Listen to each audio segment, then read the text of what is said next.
is Eric going to be back for this game? You know, if he's back, he won't play. If he's back, from the standpoint of he's got a little injury too, so we'll see if he makes a trip because of the injury. But really hadn't made a whole decision on it, to be honest with you, because I know he's injured too. Is there extra motivation for this game after last year's conference championship game? You know, most of these guys wasn't here, so I guess there's not but one starter back from that team, so they don't know, you know, the motivation from that team from last year. I mean, the motivation needs to be at your next game. It's against until somebody beats on the best team in the league. They've already gone to Old Dominion and won. You know, we know it's a huge game for both teams. They're at home, we're on the road. And anytime you have an opportunity to play against one of the better teams on the road, you know, it's an opportunity for us. You know, they got to go protect that home court. So last year's situation, we don't even talk about because, again, it's totally two different teams. How's the response been this week in practice after Good. Saturday? You know, Brad, you know, we was about as good as we could be for coming out of Charlotte. We played good. Those first 7 minutes, you couldn't play any better. Hey, you're 21-0. But again, lessons are learned. Lessons are learned. You know, I understand how 21-0, 21-point lead in today's game means nothing. It takes 3 trips to go from 21 to 12. You know, I sat there and watched the game last night. I don't know if you guys, did y'all see that game last night? West Virginia.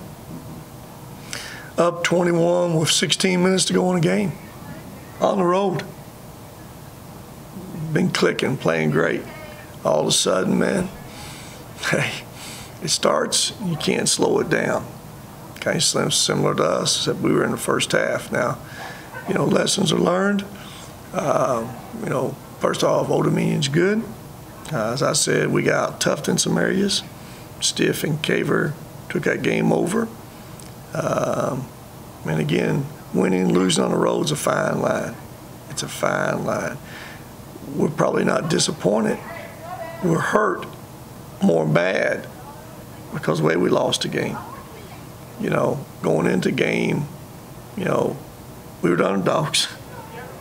But because of the lead we got and the way we lost the game, what makes you upset? You know, losing's one thing, but the way we lost, it's the other thing. So that's behind us. You know, all you can do is learn from those situations. Hopefully we get in next time. We become a little tougher. We become a little more understanding how it takes one more block out, one more stop. And they hear me preach this all the time. Winning, losing is a fine line. It takes one play, offensively or defensively. And it came down to one play. I get on the road. Rick, obviously John Elmore is one of the best players, not only in the conference, but in the country. Yeah. I mean, what do you do to try and contain a guy like that, even after playing him in the past? Well, here's the bad thing about him. I think he's 4 for 20 in his last 23-pointers attempted, and he's 1 for 9 in conference play. Now, do you think that will happen Saturday? Absolutely not. So when you look at him, how he shot the ball, and I think I was last 30, whatever it was, 6 for 30. I mean, it's shooting percentage is just, it's a bad stat right now. But anybody thinks we're not going to guard him as a shooter, forget that. Anybody thinks he's not going to make shots against us, forget that. Hey, he's a great player. Great players rise to certain occasions, and he seems to do that on most given nights. Even Old Dominion, he didn't make no shots, but he ended up with 20-some-odd because he got that ball to the hole. He's just as good off that bounce. He gets that free throw line a bunch. He's the total head of that snake. It makes everything around him work better.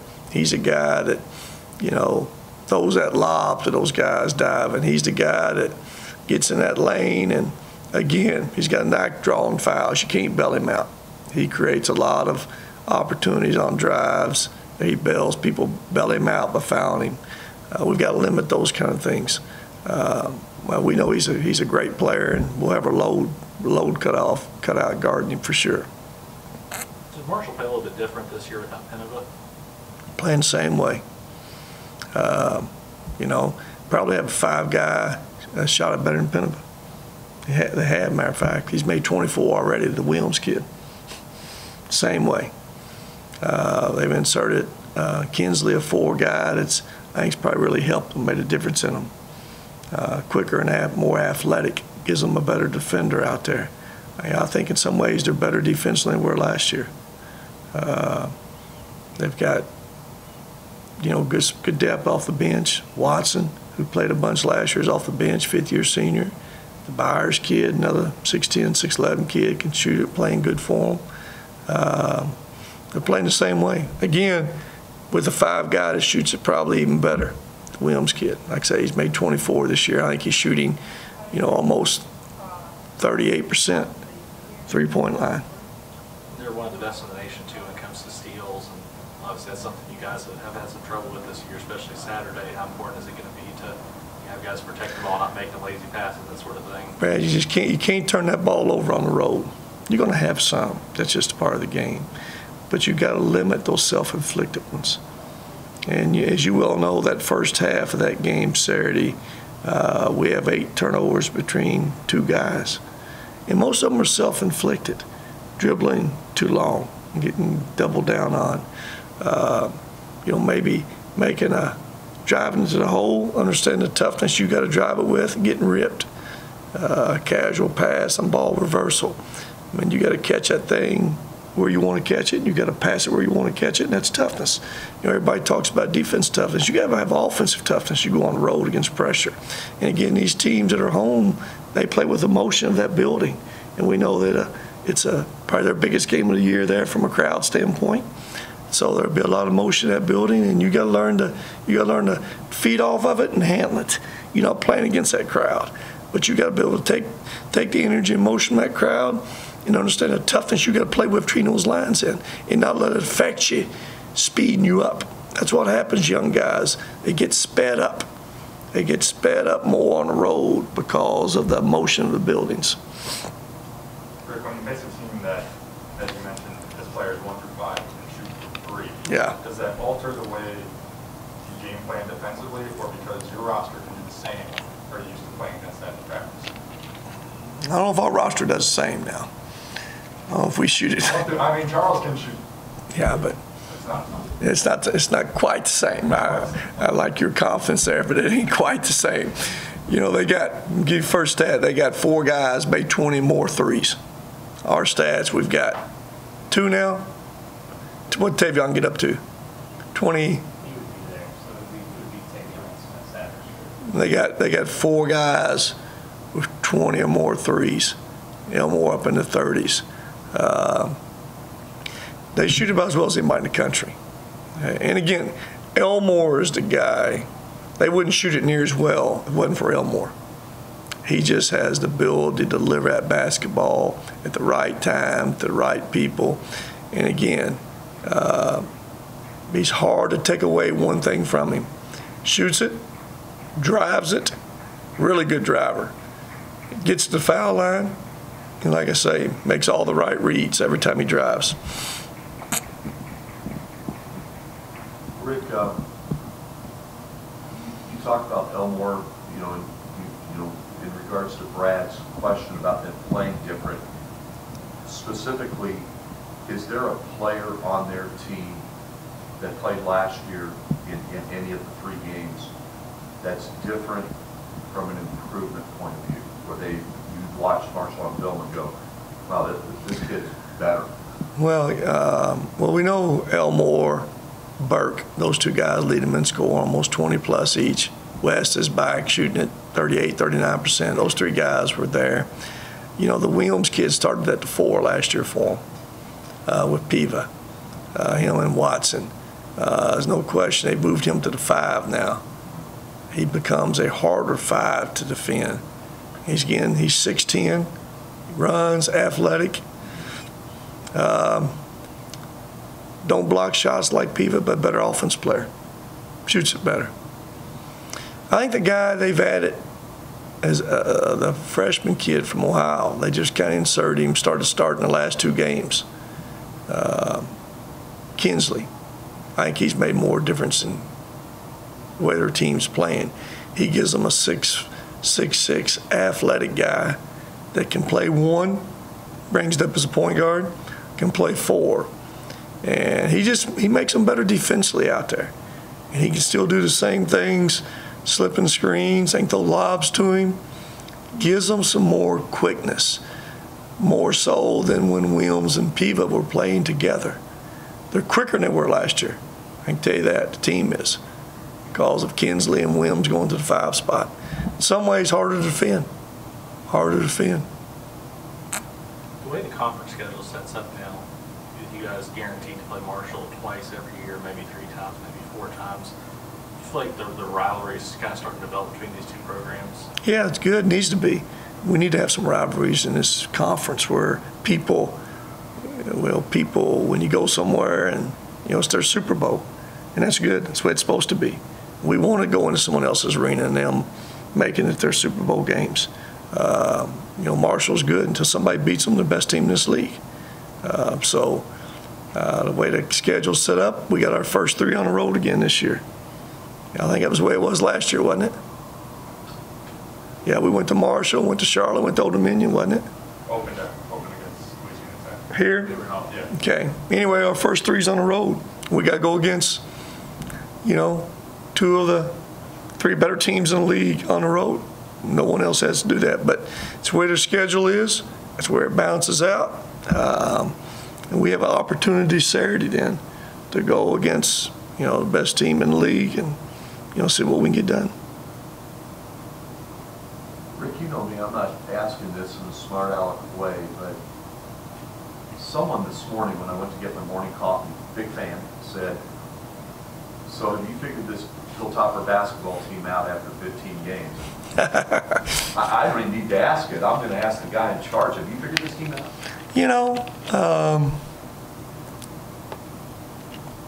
Pretty much. Yeah. Because you figure it out don't mean you solve all the issues. I think we figured it out pretty good right now. We've been playing really good. We get home wins against St. Mary's, Wisconsin. Was really good against Charlotte. Really good first part of Old Dominion. Only reason we're disappointed in that loss because the way we started. If we just get beat, wouldn't be so disappointed. I understand we got some youthfulness. We got a lot of newness to the team. And again, there's no magic dust I have or no pills you can give them. Experience will help all that. We haven't had a lot of settling into rotations off the bench. It's kind of been unsettled from some role standpoints for different reasons. But yeah, I think I have a pretty good feel for our team now. I know where our strengths or weaknesses lie at. I like where our teams, how we've been playing. Nothing's broke. Just got to keep getting better and better. And sometimes only time can heal some of those things. Going through some experiences on the road. That was a different experience on the road the other day, the pressure we went against. It was different. Rick, is there kind of a specific reason why Bearden hasn't been playing as much since he's come back, or is that just a rotational thing? Just kind of where it's on a rotational thing. We've been playing pretty good. Lano's been playing really well. So, hopefully we can get him worked in a little bit more. We got Jake worked in just a little bit more. Situations, like I said, that bench hadn't been real settled. We've had people in and out, and like I say, Merrick's still probably out of that thing. We need better play from Galen. That's one guy we depend on every night to come off that bench, has to play. We need him to step on up. I understand what he is. Naturally, what he is and what we need may be 2 different things. He's a young guy that missed all fall practice, that we're putting him in situations now. We need more from him. We need more from him. And the only reason we need more from him because I expect more from him. I think he's capable of it. Just hasn't done it consistently. Old Dominion, we needed him. He gets in, picks up 3 fouls in 3 minutes. Again, you got to go back to Charles now, who needed a rest. So we just need to get better in those areas right there, and that'll help our team a bunch. We can settle in that bench a little bit and get some more minutes out of some guys. How much has it helped, though, that Jake Omer has kind of stepped his game up in recent games? No, it's good. No question. It helps us, gives us another guy. He's made shots last couple games. I guess Old Dominion may not have shot any. Nope, didn't shoot any, but he'd made some shots before, and gives us another rotation guy in that perimeter. We need a rotation guy in that perimeter. We got to rest Tavion some. He don't get a lot of rest, and particularly when you put him on the best offensive guy on the other team most nights. You got to find a way to rest him a little bit. So we need Bearden to step up. We need Jake keep stepping up. We need Galen to step up. You know, it's hard on Jeremiah right now. It's just where it is. I mean, that's just where it is. Hard to get him in these games. It's tight. They play through mistakes. I guess we let that whole bench play against Charlotte because we got up and they just kept playing. But these tight games, it's just hard to go and experiment, particularly on the road. That's kind of just where he is from when he got back and what he's missed. Would you say this situation is almost similar to Lou and Josh coming back mid-season and having to kind of get the feel of things? Yeah, it's a little bit different. A team last year, until middle of January, it was settled. There were 7 guys that played. 8 was a walk-on guy. We had Merrick and Jake off that bench, so it was really settled. You know, when you get something at the end of January coming in, you know, we was able, that team really needed some more bodies that could help. We need the bodies we got to become more consistent. And with their play, we've had some bodies, just been really inconsistent with, you know, the rotations of them and their productivities when we played them. And again, it hadn't been a schedule that allows for a lot of confidence to be built through mistakes. I saw a stat last night from maybe it's Zach's, and I didn't realize this again. Make sure I'm right on this, Zach. 11 out of our first 16 games been on the road. And it's just, it's not a, and I'm responsible for scheduling, but it bounced out that way. And it's good. It's made us better. It'll make us better. Made us better. But it's not a schedule where there's a lot of room to experiment. Get your bench in a really confident rotation through playing time. There hadn't been many games we've been able to throw that bench in there and let them play, has there? Charlotte. That's about it, wasn't it? Pretty much played a whole bunch of minutes. I don't remember what happened with Tennessee State and UT Martin. Maybe some. You know, at that point, Galen was just getting back in practice. I don't know how much he played then. He was just kind of getting back on the team, able to practice. Still without Monte, still without Jeremiah. So the only guys we would have had would have been Jake and Merrick. And Matt goes down one of those games.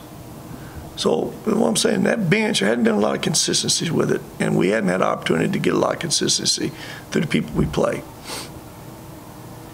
Rick, you mentioned Moo, and I think anybody that crosses paths with him knows what kind of a young man he is.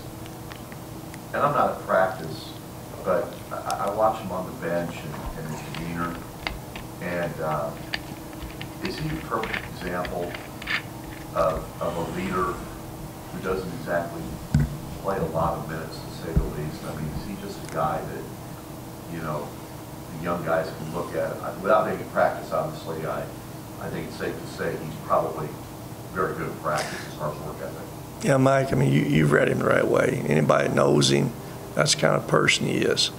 You know, a lot of kids, young men nowadays have a hard time when they're not playing much, or hardly playing any at all, to really be positive like he is. Nevertheless, that's going to be a leader. That's kind of who he is. You ask me who my best leaders on this team is, he'd be one of those guys. And that tells you the makeup of who he is and the character he's got. And you want those young men to be successful. You want to be able to find ways to play them more. Because he is one of our hardest workers every day in practice. He's one of your best leaders vocally, probably our best leader vocally. a guy that will talk, which is something, you know, it's hard when you get this team to do it at the level you got to do it with. The communication part. He's all that, Mike. You're exactly right. I mean, and again, as a coach, you'd like to be able to play him more because you need that ingredient kind of mixed into your team more.